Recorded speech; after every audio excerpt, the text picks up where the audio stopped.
өвчнөө болгож Залуучуудын хөдөлмөр эрхлэлтийн үйлчилгээний загвар төвийг Ховд аймгийн хөдөлмөр халамжийн үйлчилгээний газрын дэргэд байгуулж нээлтийн арга хэмжээг зохион байгууллаа.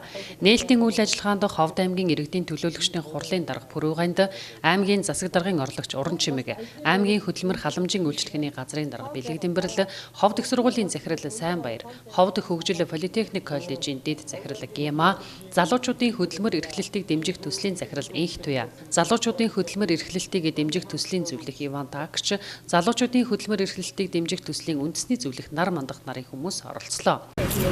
Залуучуудад чиглэсэн хөдөлмөр эрхлэлтийн үйлчлэгийг боловсронгуйлах чиглэлээр бид нэр баруун 5 аймаг, Баян-Онгор, Өмнөговь, Дархан, Улаанбаатар хотын 2 дүүрэг ингээ нийт 10 газар энэ хөтөлбөрийг төслийг хэрэгжүүлж байгаа.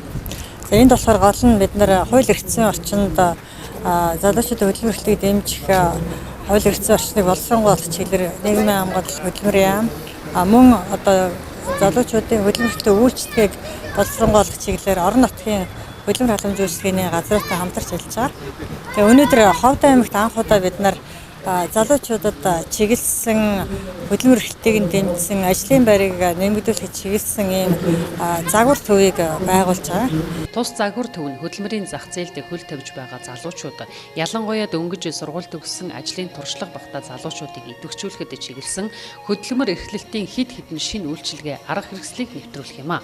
Тухайлбал ажил хайж байгаа залуу хүний хөдөлмөр эрхлэх чадварыг нь үнэлж, улмаараа тухайн хүний онцлогт тохируулан хөдөлмөр эрхлэхт хувийн төлөвлөгөөг боловсруулах юм байна. Загвар төвийн зорилтод бүлэг бол 15-аас 34 насны залуучууд бөгөөд үүнд мэрэгжлийн сургалт үйлдвэрлэлийн төв, коллеж, ихтэй сургуулийн оюутан төгсөгчд, ажил хайгч, бүртгэлтэй болон бүртгэлгүй залуус хамрагдах боломжтой юм а. За энэ байгууллагууд одоо хоорондоо уялдаа холбоо бий болгож энэ залуучуудын хөдөлмөр эрхлэлтийг бий болгох нь маш чухал одоо эмзэг асуудлын нэг болоод байгаа юм а. Тэгээ энэ чиглэлээр одоо томоохон алхам болж байгаад одоо аймгийн иргэдийн урд аймгийн засгийн намын газрын зүгээс бид өхөн одоо маш баяртай байна.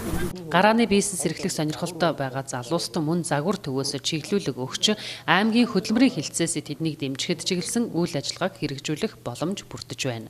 Энэхүү үйл ажиллагааг Швейцарын хөгжлийн агентлагийн санхүүжилтээр GFA Consulting Group-ийн хэрэгжүүлж байгаа залуучуудын хөдөлмөр эрхлэлтийг дэмжих төслөөс Ховд аймгийн хөдөлмөр халамж үйлчилгээний газартай хамтран хэрэгжүүлж байна.